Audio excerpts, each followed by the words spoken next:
Years ago, I was in the bakery with my young son, and an elderly man at the counter turned round, and Simon, then aged about 5, said, "Dad, why's that man got all those cracks in his forehead?"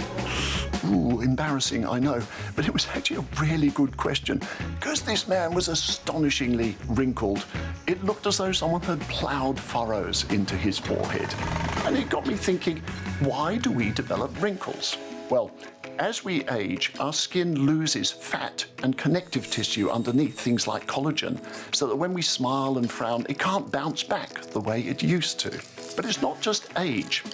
There are 2 other things that make our skin look wrinklier earlier, and they are both completely preventable. One of them is ultraviolet light from the sun, and the other is smoking.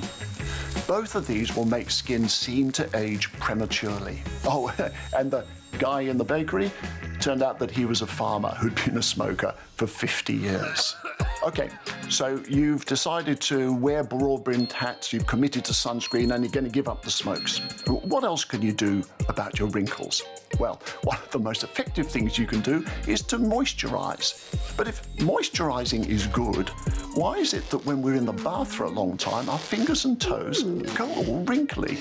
Well, it turns out this is not that the skin is absorbing moisture, but that it's a complex interaction between nerves and blood vessels, which is why that wrinkliness all gets better after we've been out of the bath for a short time. So what's this all about?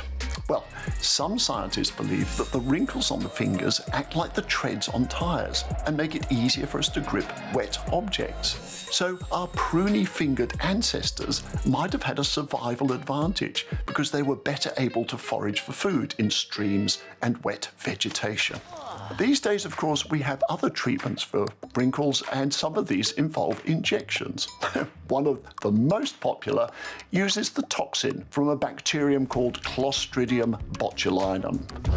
Now, this substance is one of the most lethal things known to man. In fact, just a few grams could wipe out the entire population of the planet.